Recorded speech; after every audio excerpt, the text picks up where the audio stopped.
Mantan Bupati Situbondo, Karnasuwandi divonis penjara 6 tahun dan 6 bulan penjara Pengadilan Tindak Pidana Korupsi, Tipikor, Surabaya.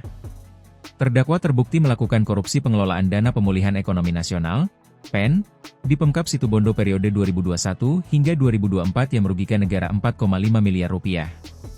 Sidang vonis terdakwa digelar di Pengadilan Tipikor Surabaya, Jumat 31 Oktober.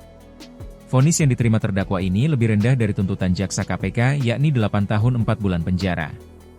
Menjatuhkan pidana kepada terdakwa oleh karena itu dengan pidana penjara selama 6 tahun dan 6 bulan dan denda sejumlah 350 juta rupiah subsidiar 6 bulan kurungan. Demikian amar putusan yang dibacakan Hakim Ketua, Cokia Anapontia Opusunggu yang dilansir Detik Jatim dari SIP PN Surabaya, Sabtu, 1 Januari 2025. Tak hanya itu, terdakwa Karnasuwandi juga dibebankan membayar kerugian negara sebesar 4,5 miliar rupiah. Pidana tambahan ini harus dibayarkan 1 bulan setelah putusan pengadilan.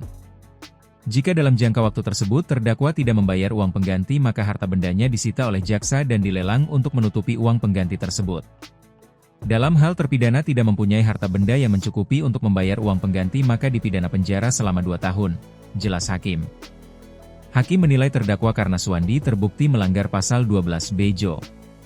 Pasal 18 Undang-Undang Nomor 31 Tahun 1999 tentang Pemberantasan Tindak Pidana Korupsi sebagaimana diubah dengan Undang-Undang Nomor 20 Tahun 2001 tentang perubahan atas Undang-Undang Nomor 31 Tahun 1999 tentang Pemberantasan Tindak Pidana Korupsi Jo. Pasal 55 Ayat 1, Pertama KUHP Jo. Seperti diketahui, KPK sejak 2024 memulai penyidikan kasus dugaan korupsi di Kabupaten Situbondo.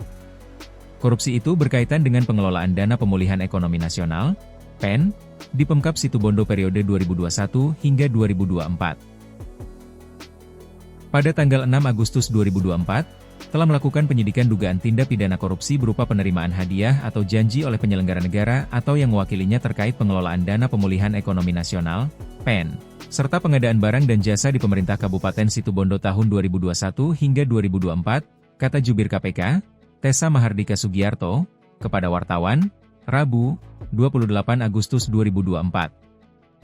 Tessa mengatakan 2 orang telah ditetapkan sebagai tersangka di kasus tersebut, yakni Karnasuwandi dan Eko Priyonggo selaku Kepala Dinas Pekerjaan Umum dan Penataan Ruang, PUPR, Pemkab Situbondo. Sedangkan salah satu tersangka lainnya, Gatot Siswoyo kasusnya dinyatakan gugur karena yang bersangkutan telah meninggal dunia yang dinyatakan dengan kutipan akta kematian nomor 3507, KM 100720230111, tanggal 11 Juli 2023.